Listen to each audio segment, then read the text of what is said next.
Hello friends, welcome to MRK study. इस video हम बात करेंगे डीआरडीओ के एग्ज़ाम के बारे में और आईओसीएल के बारे में। ठीक है, वो सितंबर 10 एग्ज़ाम आपका आने वाला है जो दिसंबर में होगा एग्ज़ाम, और इंडियन ऑयल का जो एग्ज़ाम है वो 1 महीने बाद होगा। ठीक है, जैसे कि नवंबर या दिसंबर में। ठीक है, तो ये video fitter, automobile, welder, machinist, mechanic diesel और आरएसी के लिए रहेगा। ठीक है, तो इम्पोर्टेंट क्वेश्चन है, वीडियो नंबर 2 है, देखिएगा। चलिए तो देखेंगे, पहला क्वेश्चन देखेंगे भाई। पहला क्वेश्चन क्या है, देखो सभी को क्या करना है, वीडियो को लाइक जरूर करना है, चैनल को सभी लोग सब्सक्राइब जरूर कर लेना। ठीक है, ये बहुत ही एक टेस्ट की तरह आप कर सकते हो डेली के डेली। ठीक है, मैं आपको क्वेश्चन कराऊंगा, इसमें सिर्फ 10 क्वेश्चन है अभी, लेकिन जैसे जैसे आपका रेस्पॉन्स बढ़िया आता जाएगा वैसे वैसे मैं क्वेश्चन की संख्या बढ़ाता जाऊंगा। ठीक है, बस आप सपोर्ट करिएगा चैनल को सभी लोग। देखो, कार्य का सुरक्षित तरीका होता है a safe way of doing work is. दोनों लैंग्वेज में मैं करा रहा हूँ इसलिए कि कोई दिक्कत नहीं हो। ठीक है, ऑल इंडिया के सभी लोग देख सकते हैं इसको।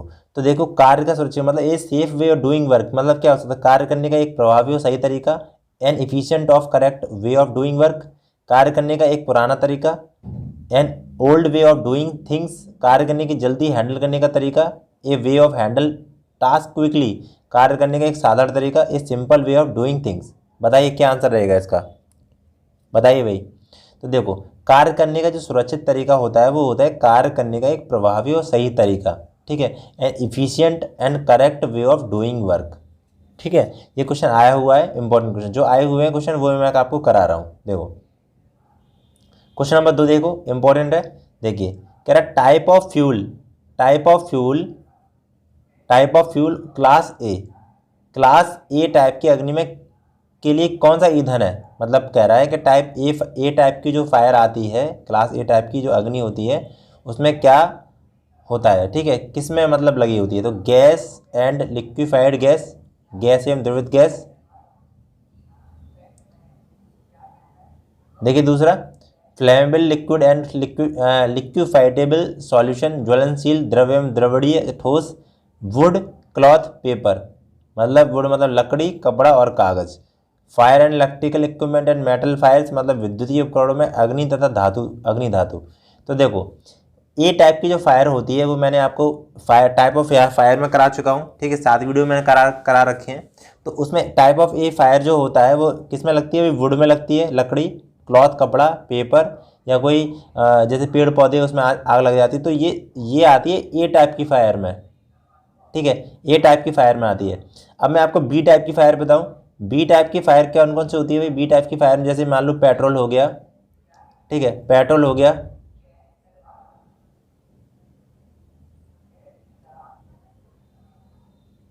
देखिए भाई, तो बी टाइप की फायर में कौन कौन से हो जाएंगे भाई, पेट्रोल हो गया। ठीक है, पेट्रोल, डीजल, कैरोसिन ऑयल, ठीक है, मिट्टी का तेल, ये सारे पेट्रोल डीजल मिट्टी का तेल, या फिर एटीएफ, एविएशन टर्बाइन फ्यूल होता है। ठीक है, ये भी एक मतलब जहाज में जो पेट्रोल डलती है उसको एटीएफ बोलते हैं। तो ये जो होती है उसको बी टाइप फायर में आते हैं। ठीक है, एक बात और है, सी टाइप की फायर का आंसर आप बताओगे। ठीक है, सी टाइप की फायर में कौन कौन सी मतलब किस में आग लगती है सी टाइप की फायर में, ये आपको कमेंट बॉक्स में बताना है, जल्दी से बताओ। ठीक है, ध्यान रख लेना, ये सारी चीज़ें मैंने बता दी हैं इसलिए मैं आपसे पूछ रहा हूँ। चलिए आगे देखिए, क्वेश्चन नंबर 3 देखिए, क्वेश्चन नंबर 3 देखिए। अग्निशामक, अग्निशामक फायर एक्सटिंग्विशर सिलेंडर में भरी जाती है। मतलब the fire extinguisher is loaded into the cylinder, मतलब कौन सी गैस फिल होती है फायर एक्सटिंग्विशर में, बताइए। एयर होती है, या फिर हाइड्रोजन होती है, या फिर कार्बन डाइऑक्साइड होती है, या फिर हीलियम होती है। करेक्ट आंसर बताइए, क्या आंसर रहेगा। तो देखो, अग्नि जो फायर एक्सटिंग्विशर होता है, ठीक है, सिलेंडर टाइप का रेड कलर का होता है, उसमें कार्बन डाइऑक्साइड गैस भरी होती है। ठीक है, बी आंसर इसका हो जाएगा। ये सब अलग अलग ऑप्शन दे रखे हैं मैंने। चलो क्वेश्चन नंबर 4 देखिए। देखो, यूनिट ऑफ एनर्जी, एनर्जी का यूनिट मतलब ऊर्जा का मात्रक क्या है, यूनिट क्या है, वाट होता है, या फिर न्यूटन होता है, या फिर न्यूटन पर मीटर होता है, या फिर जूल होता है। बताइए क्या करेक्ट आंसर होगा। कार ऊर्जा का मात्रक क्या होता है भाई, बताइए। ऊर्जा का मात्रक, ऊर्जा का जो यूनिट होता है, एनर्जी का यूनिट होता है वो क्या होता है, जूल होता है।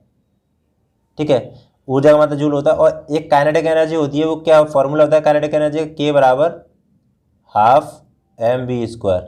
ठीक है, और पोटेंशियल एनर्जी होती है मतलब स्थिति ऊर्जा, वो क्या होती है, यू बराबर एम जी एच। ठीक है, ये दोनों होती है। अब मैं इस वाले क्वेश्चन में, ये काइनेटिक एनर्जी है ना, उस वाले क्वेश्चन में मैं आपसे एक क्वेश्चन पूछ रहा हूँ, उसका आंसर जरूर बताना। जैसे मान लो आपने मास को दोगुना कर दिया जाए, एम को मैंने क्या किया, दो गुना कर दिया, 2 टाइम्स कर दिया एम को, तो काइनेटिक एनर्जी क्या हो जाएगी, the effect of kinetic energy. ठीक है, ये आपको बताना है, ये चीज़ होगी। ठीक है, पावर की यूनिट किस पावर का होता है, ठीक है, पावर का, और पावर होता है P बराबर W/T होता है। ठीक है, P बराबर W/T। न्यूटन क्या होता है, बल का होता है, बल मतलब F, फोर्स का होता है, फोर्स बराबर F बराबर क्या होता है, ma होता है। ठीक है, ma मतलब द्रव्यमान इंटू त्वरण, मतलब मास इंटू एक्सेलरेशन हो गया। ठीक है, ये किसका हो गया बताइए, F बराबर W बराबर क्या होता है, W बराबर F इंटू डी होता है, फोर्स इंटू डिस्प्लेसमेंट।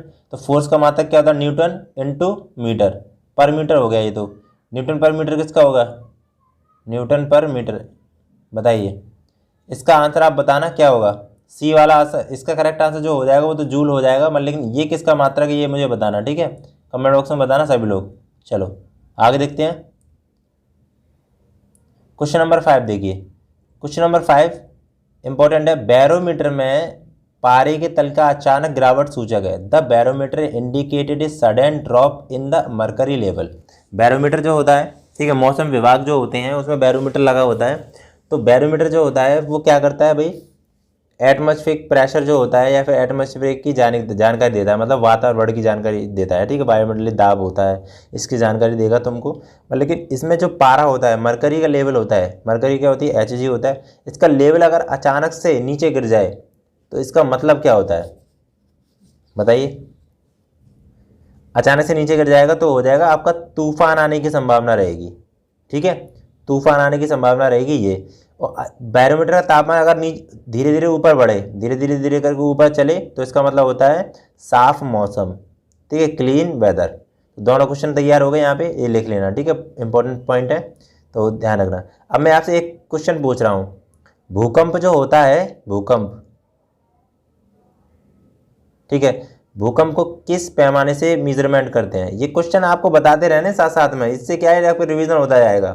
ठीक है, और बाकी जो क्वेश्चन मैं पूछ रहा हूँ उसको कमेंट बॉक्स में मैं बाद में बताऊंगा। ठीक है, ये भी ध्यान रख लेना, मैं सारे क्वेश्चन को आंसर बताऊंगा वहीं के वहीं। तो भूकंप का जो पैमाना होता है वो किससे नापा जाता है, भूकंप को किससे मापा जाता है, ये ध्यान रख लेना। ठीक है, चलो आगे देखिए, क्वेश्चन नंबर 6 देखिए। The reading accuracy of A engineering steel rule is. Engineering steel rule के रीडिंग प्रशुद्धता क्या है, मतलब लीस्ट काउंट इन्होंने पूछा है। ठीक है, या फिर लीस्ट काउंट भी कह सकते हैं इसको। ठीक है, लीस्ट काउंट जो इंजीनियरिंग रूल होता है, मतलब जो स्केल होता है, ठीक है, जो स्केल होता है उसका लीस्ट काउंट कितना होता है। ठीक है, सिंपल स्टील रूल का तो कितना हो जाएगा भाई, 0.5 mm। ठीक है, अब मैं आपको एक चीज़ बता दूं, माइक्रोमीटर का क्या होता है, माइक्रोमीटर कल भी मैंने बताया था, माइक्रोमीटर का जो लिस्ट काउंट होता है वो 0.01 mm होता है। अब मैं आपसे एक क्वेश्चन पूछ रहा हूँ, वर्नियर कैलिपर्स का, वर्नियर कैलिपर्स का जो लिस्ट काउंट होता है वो आपको बताना है कमेंट बॉक्स में। ठीक है, क्या होता है, ये सारे क्वेश्चन आपको मिलेंगे वीडियो जब देखोगे उसके बाद में। ठीक है, तो वर्नियर कैलिपर्स का जो आंसर हो जाएगा वो क्या हो जाएगा ये आपको बताना है। ठीक है, चलो लिस्ट काउंट सब याद रखने हैं ये सारे, क्योंकि ये पूछे जाते हैं। देखो क्वेश्चन नंबर 7 देखिए क्या है, निम्न में से किस पदार्थ का प्रयोग मैलेट बनाने के लिए नहीं किया जाता। Which of the following substance is use to make mallet is not done. बताइए, रॉट आयरन या फिर लकड़ी, वुड या रबर या फिर प्लास्टिक। तो मैलेट क्या होता है भाई, देखो मैलेट क्या होता है आपका, एक होता है एक हैमर टाइप का। ठीक है, मतलब वुड हैमर होता है, वुड हैमर। ठीक है, वुड हैमर को also called, wood hammer also called mallet. ठीक है, तो मैलेट बोलते हैं, मैलेट। ठीक है, मैलेट ये लिखा हुआ है। तो ये किसका बना होता है, लकड़ी का बना होता है, या फिर रबर का भी बना सकते हैं, प्लास्टिक का, लेकिन इज नॉट, नहीं, नॉट पूछा गया है। ठीक है, not is to not done, तो ये बना होता है, ये कास्ट आयरन का नहीं बना होता है। ठीक है, तो करेक्ट आंसर हमारा हो जाएगा ए आंसर। ठीक है, चलो इंपॉर्टेंट क्वेश्चन है, वेल्डिंग वाली, ध्यान से देखिए। देखो, ratio of oxygen and acetylene required for gas welding is, ठीक है, गैस वेल्डिंग में ऑक्सीजन और एसिटिलीन, ठीक है, जो रेशियो होता है नॉर्मल रेशियो कितना होता है, ये आंसर बताना है। तो देखो मैं आपको सारे बता रहा हूँ। सबसे पहले होता है, ये इसका आंसर हो जाएगा बी आंसर, ठीक है, 1:1। सबसे पहले होती है न्यूट्रल फ्लेम, न्यूट्रल फ्लेम, ठीक है। न्यूट्रल फ्लेम में यहाँ पे लिख रहा हूँ O2 ऑक्सीजन और यहाँ पे C2H2, ठीक है, ये नोट्स में लिख लेना। न्यूट्रल फ्लेम होती है। उसके बाद होती है ऑक्सीडाइजिंग, ऑक्सीडाइजिंग होती है, फिर कार्बोराइजिंग होती है, कार्बोराइजिंग, RISING, ठीक है, कार्बोराइजिंग होगी। तो न्यूट्रल फ्लेम में जो होता है वो रेशियो होता है 1:1, ठीक है, मतलब 1:1 का होगा। ऑक्सीडाइजिंग में मतलब ऑक्सीजन ज़्यादा होगा, तो ऑक्सीजन ज़्यादा होगा ऑक्सीडाइजिंग, तो 1.5 लेंगे, यहाँ पे 1.5 लेंगे, रेशियो यहाँ पे लेंगे 1, ठीक है, ये क्योंकि कम हो गया। अब कार्बोराइजिंग में क्या है, ऑक्सीजन कम होगा, कार्बन मतलब वो C2H2 ज़्यादा होगा, तो यहाँ पे लेंगे 0.9 रेशियो 1, ठीक है। तो ये लिख लेना, नोट्स बना लेना भाई। ये PDF मैं आपको दे देता हूँ कमेंट वहाँ पे टेलीग्राम पे। तो ITI वालों का टेलीग्राम जो है वो अलग बना हुआ है, MR की स्टडी ITI करके, और इसकी लिंक है और डिस्क्रिप्शन बॉक्स में भी दे रखी है, वहाँ से ज्वाइन कर लो जल्दी से। इसकी PDF भी वहीं पे मिलेगी आपको, ठीक है, 1 दिन बाद मिलती है PDF, ठीक है। कोई भी दिक्कत होती है तो वो इम्प्रूव करके मिलती है। चलो क्वेश्चन नंबर 9 देखो, वेरी मोस्ट इंपॉर्टेंट है।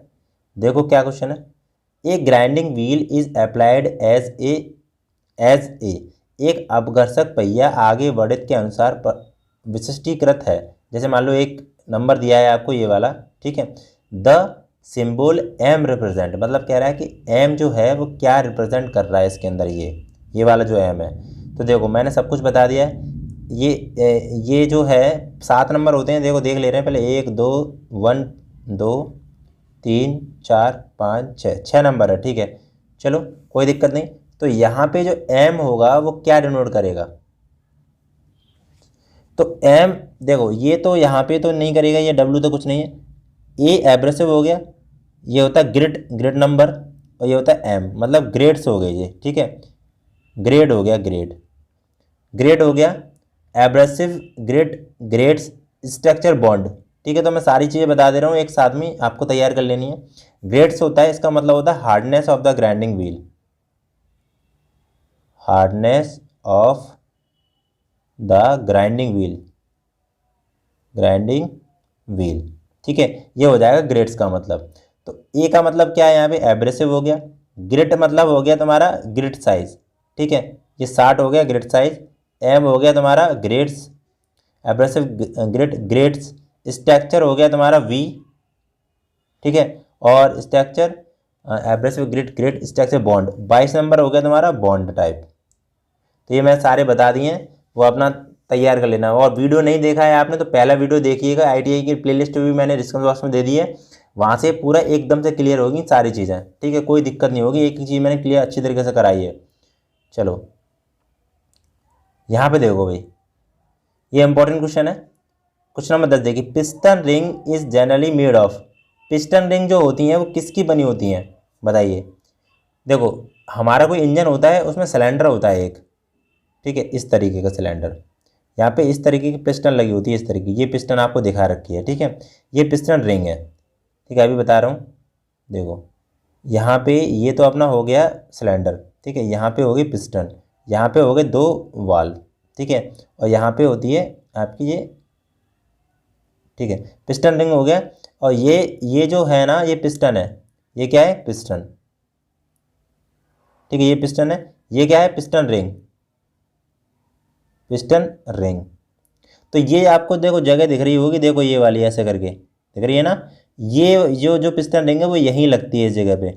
तो कभी कभी ये पूछ लेता है पिस्टन रिंग की संख्या कितनी होती है, तो ध्यान रखना पिस्टन रिंग जो लगी होती है, तीन ऑप्शन सही लगाना आप, पिस्टन रिंग की संख्या, ठीक है, 3 ऑप्शन लगाने हैं आपको सही, 3 से 4 होगा तो आपको करेक्ट आंसर होगा, 2 नहीं होगा, ठीक है, 2 मत लगाना ना 1 लगाना, 3 से 4 वाला ऑप्शन करेक्ट होता है, वो हमेशा पूछा जाता है, बहुत इंपॉर्टेंट है कि पिस्टन रिंग कितनी लगी होती हैं, ठीक है, इंजन सिलेंडर में पिस्टन की संख्या होती है पिस्टन में, वो कितनी होती है, 3 से 4 बताना, ठीक है, इस तरीके से हो गया।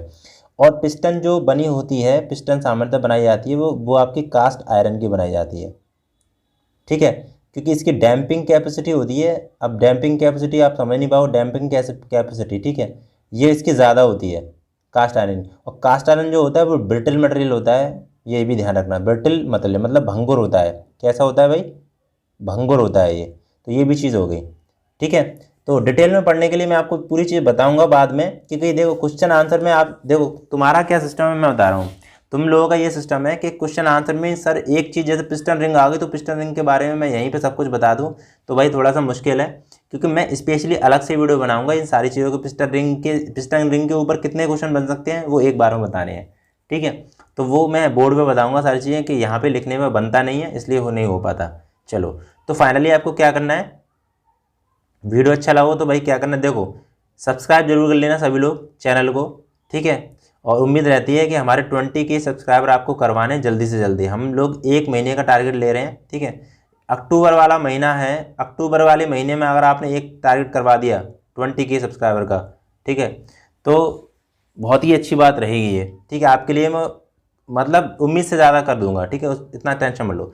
टेलीग्राम ग्रुप को ज्वाइन कर लेना, ठीक है। टेलीग्राम ग्रुप को आपको शेयर करना है, लिंक मैं डिस्क्रिप्शन बॉक्स में दे दूंगा, MRK स्टडी ITI करके। तो DRDO, SSC JEE, RRB JEE, IOCL, HPCL, ONGC, BARC और ISRO, इसकी तैयारी इस चैनल पर करवाई जाती है, तो परेशान होने की जरूरत नहीं है, टेंशन फ्री हो जाइए, ठीक है। बाकी वीडियो मैं अलग अलग बनाऊंगा, वो भी देखिएगा, और क्वेश्चन आंसर आपको हमेशा मिलेंगे, ठीक है। अभी तो मैं 5 बजे क्वेश्चन आंसर डाल रहा हूँ, मतलब उसका टाइम टेबल हम बना देंगे, अभी तो नहीं, थोड़े दिन बाद, ठीक है, 10 दिन बाद हम, तब तक मैं डेली आपको वीडियो दे रहा हूँ, ठीक है, ITI से रिलेटेड। लेकिन जब भी हम टाइम टेबल बनाएंगे तो आपको एक टाइम टेबल बता दिया जाएगा, इस टाइम पे ये वीडियो मिलेगा, इस टाइम पे ये आपको क्वेश्चन आंसर मिल जाएंगे, ठीक है। थोड़ा बहुत लेट हो जाता है कभी कभार, तो कोई दिक्कत नहीं है। आपको क्या करना है, प्लेलिस्ट देख लेनी है, या फिर वीडियो सेक्शन में तुरंत देख लेना है, या फिर अपना ग्रुप जरूर देखना है ITI वाला। तो ग्रुप क्या होगा, ग्रुप में अगर होंगे तो वहाँ पे आपको वीडियो मिल जाएगा, ठीक है। PDF 1 या 2 दिन बाद आपको मिलेगी। हाँ, एक छोटी सी मिस्टेक हो गई है, वो छोटी सी बता दूँ, देखो रुको, देखिए कल मैंने जो पहला वीडियो कराया था, ये पहला वीडियो समझ लो, ठीक है, सेप्टेम्बर 10 का। तो यहाँ पे एक क्वेश्चन था, मैं आपको बता दूँ, इसमें नंबर तो नहीं डाला था मैंने, यहाँ पे ये वाला क्वेश्चन, ठीक है, इसमें थोड़ी सी मिस्टेक ये हुई है। इसका जो आंसर फॉर्जिंग क्रिया की जाती है, फॉर्जिंग इज डन, तो फॉर्जिंग जो होती है वो बिलो द मेल्टिंग पॉइंट पे होती है। बी आंसर इसका हो जाएगा। मैंने कल सी वाला बता दिया, तो सी वाला मिस्टेक है, लेकिन कोई दिक्कत नहीं है, मैंने जो PDF आपको दी है उसमें करेक्ट करके दिया है, ठीक है। तो इसलिए कह रहा हूँ कि बिलो द मेल्टिंग पॉइंट, अगर मेल्टिंग पॉइंट का मतलब होता है गलनांक, जैसे गलनांक हो जाता है, मान लो पूरा पूरा गलनांक हो जाता है, तो उस पर तो नहीं होगा। तो हम गलनांक से बिल्कुल जस्ट नीचे वाले पॉइंट पे हम इसको वो करेंगे, फॉर्जिंग करेंगे, ठीक है। क्योंकि पूरी धातु अगर गली जाएगी तो फॉर्जिंग कहाँ से हो पाएगी, पूरी गलेगी तो तुम उसको पीट सकते हो क्या? कोई भी धातु द्रव अवस्था में आपने गर्म कर ली तो उसको पीट तो नहीं सकते हो, किसी शेप में तो चेंज नहीं कर पाओगे इतनी जल्दी, ठीक है, क्योंकि वो थोड़ी सी जमेगी। तो हम क्या करेंगे कि बिलो द मेल्टिंग पॉइंट पे करेंगे, ठीक है, मेल्टिंग पॉइंट से कम, ठीक है। जैसे मान लो 1100 डिग्री सेल्सियस किसी का, तो हम 900 पे करेंगे, या फिर कम पे करेंगे, थोड़ा इस तरीके से करेंगे, ठीक है। तो कोई दिक्कत वाली बात नहीं है, तो छोटी सी मोटी मिस्टेक हो जाती है कभी कभार, ठीक है। चलो,